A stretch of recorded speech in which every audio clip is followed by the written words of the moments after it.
I pledge allegiance to the flag of the United States of America and to the republic for which it stands, one nation, under God, indivisible, with liberty and justice for all.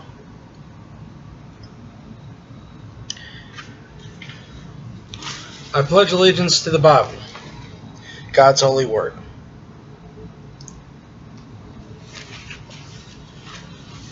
I'll make it a lamp unto my feet, a light unto my path, and hide its words in my heart, that I may not sin against God. 1 Samuel chapter 8, verse 6.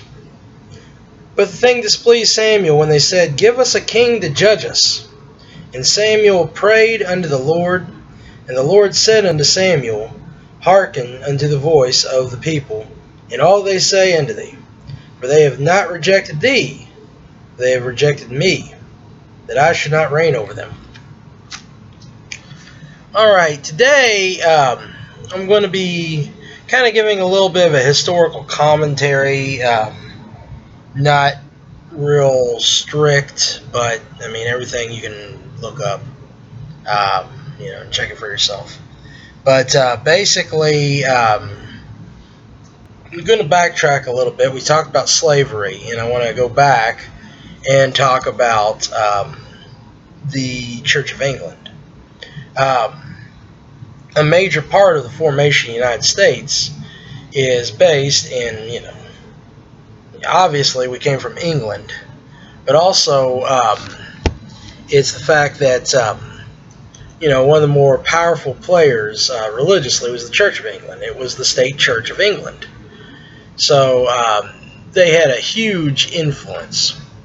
The Virginia colony was conquered in the name of Christ, specifically for the Church of England. Church-state relations are a little bit different to where, if you're a citizen, then you kind of have some allegiance to the local state government church. And it's just a different world than what we have today. Now, when we look at the history of the Anglican Church, what you have is you have the foundations of a Catholic Church. It was Roman Catholic. And then there was a split from the Catholic Church, but it really was never a permanent split. And, basically, King Henry VIII kind of established himself as the ruler over, or the head of the Anglican Church. And so with that, what you have is a foundation that's built on man. And there were many Protestants in England, and there was kind of a lot of back and forth battling over, which religion would rule out in England. Basically, they settled on a compromise that they would allow for the theology of the Reformation. And you had guys like Richard Hooker and Thomas Cranmer and stuff like that. But they would have the ecclesiastical, liturgical, and worship structure of the Roman Catholic Church. Of course, these things were really founded upon paganism, and I'm definitely not the only one to kind of point that out. Basically, the church government comes from the pagan Roman Empire. You start off with the Caesar and move on down. Pontifex Maximus, all that kind of stuff. That's what you got with the papacy and everything. And then also, when we talk about the worship structure, the holidays are based on the Roman pagan holidays, transformed over. I think the most infamous one would probably be like Halloween. But, of course, we talk about Christmas and Easter, and people say, oh, it's got pagan roots, and that's where it all kind of comes to. But essentially, you have those structures. They would still perform the Mass, although they wouldn't have necessarily a theology of transubstantiation, but sometimes it is implied. Basically, the problem is there are some questions of pagan roots when it comes to the Roman Catholic sacramental system. And the Roman Catholic Church uses holy water. You look in the Bible, they just used water. Okay, they just went to the river and boom. Okay, sometimes it'd be dirty and nasty, be far from the holy water. So basically, there is a lot of fear about what kind of spirit is in those sacraments when you're blessing them. Okay, um, even more so with the Mass, the idea that okay, now you're going to receive the Spirit of God and Jesus Christ through this element. Okay, so when you look at the wafer, then you're looking at God. But you're not supposed to have an image of God. God's invisible. You're not supposed to worship idols. So, keeping with this worship, there is, a lot of paganism put in there. And there are pagan roots within the British Church and the British, country. One that sticks out the most would be the Druids. Very powerful satanic figures. And also, we talk about the Freemasons. Um, Now, to be fair, in public, I believe the Anglican Church would swear off Freemasonry, but you still see it in history. I mean, for crying out loud, Thomas Jefferson, George Washington, they had two things in common. Besides the whole revolution, right? They had two things in common. One was their affiliation with Freemasons. Two was their affiliation with the English Church. Now, since this thing was not of the spirit, it was a political entity. Um, it started off, there were some, godly people in the Anglican Church in the 1600s and a lot of great scholars, think about Archbishop James Ussher, for instance. And let's see here. I think Isaac Newton was Anglican, but it's kind of like, well, he's British, and there you go, right? But you have, of course, England was infiltrated with a lot of Kabbalism, which goes along with Freemasonry. And I just mentioned Isaac Newton; he was a Kabbalist and stuff like that. So, you have all these different groups and secret societies and stuff. And what do? Well, their initial plan is first to start democracy. And this was an atrocity at the time. There's a lot of things I like about democracy, and a lot of things the New Testament church Christians like about democracy. But you have to put it in context. Democracy would destroy the power of the powers that be. It would overturn nations, and that would cause chaos. So that's kind of what you see in across the continent. The Jesuits had been kicked out of the Roman Catholic Church. They were doing the whole Counter-Reformation thing, and they did a good job, but then they did a bad job. They got caught too many times, and they got kicked out of about 80 countries. So basically, the Catholic Church had to save face and kick them out. So then you see Jesuits like Adam Weishaupt, and I went over an episode, we kind of talk about this, but basically the Illuminati is formed from, ex-Jesuits, basically. And many Jesuits apparently became part of the kingdom with King George III. And it was just an easy system to jump into.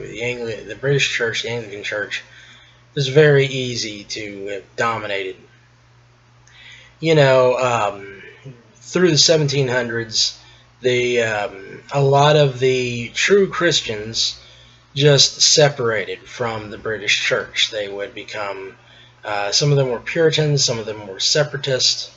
Ideas like Baptists and Quakers and all sorts of stuff. Not that Quakers were Orthodox, that's another story, but all sorts of these groups just started, getting away, who were more zealous for the faith.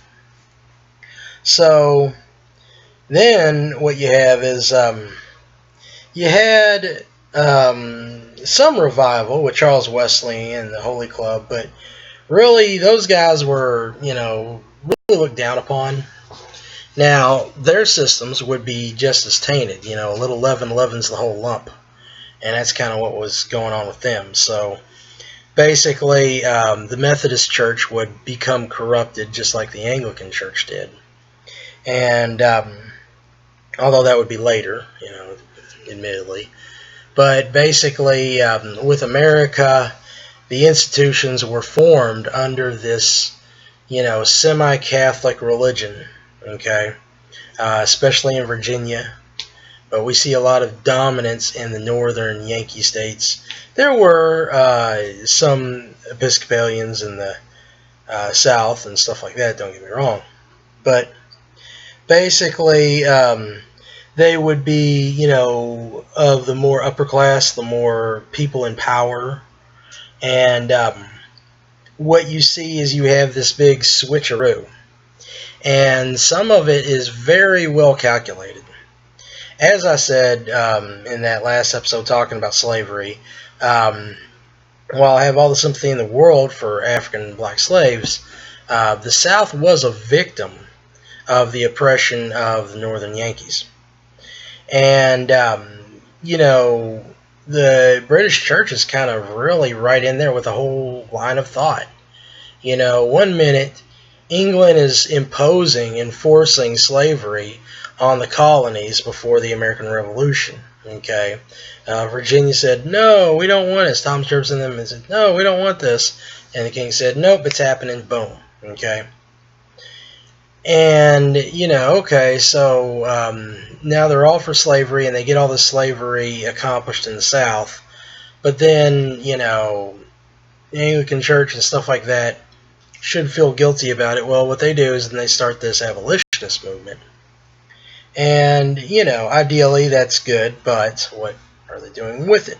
Okay, they're using it as an excuse for war, making war on the people for having slaves that they sold them. Okay, you have to kind of see the big picture and how the power moves. So basically, the Anglican Church got away from the Word of God pretty quickly, and rationalism was already setting in the 1700s. There was the Great Awakening, and as I said with the Wesleyan stuff, but overall it was a progression out. Erasmus Darwin was a Freemason who started a scientific theory and didn't get it fulfilled in his generation, but his grandson did. His grandson was Charles Darwin. And basically, Erasmus Darwin's Zoonomia and Charles Darwin, Origin of Species, are virtually extremely almost identical. But basically, when you set up that, Charles Darwin dies, he goes where? Westminster Abbey. Okay, he's still recognized. All the secularism that we have today has been powered by the Church of England. Okay, so you have to understand where this stuff is going, and basically the Church of England is one of the most liberal organizations out there. I was joking with a friend who sadly he became an atheist, but I told him and he agreed that if he just moved a little farther to the left as an atheist, then maybe he could be an Anglican. And some have said that they're honestly atheists who are just part of that tradition of going to the Anglican Church. Now the power obviously isn't totally in the ecclesiastical body, although there is a lot of power because you still see some of the top officials in our country and in Britain and stuff who are members of the Episcopal Church. And so we have to remember that, we have to remember that everything when it comes to this pushing of communism has, been part of these stages. And even today, it's not a big surprise that 10 years before the whole forced, illegal war on America, gay marriage Supreme Court decision was passed, they had their first, the Episcopals had their first openly gay bishop. Okay, and that, of course, is an abomination to God on several levels, because not only are we talking about the sin, which is very high ranking, but we are talking about the bishop, which is not just a preacher. Bishop is not even a biblical position the way they've defined it. Bishops are not to have power over churches that they don't even go to. Okay? Jesus is the Lord. You're not supposed to stand in for God. So basically, when we see that, just very evil and satanic, and then you also have like the women priests and stuff like that, and the pastor is supposed to be male, and then there's not supposed to be priest, and then the Anglicans got women doing it, and then they say that God is not a he.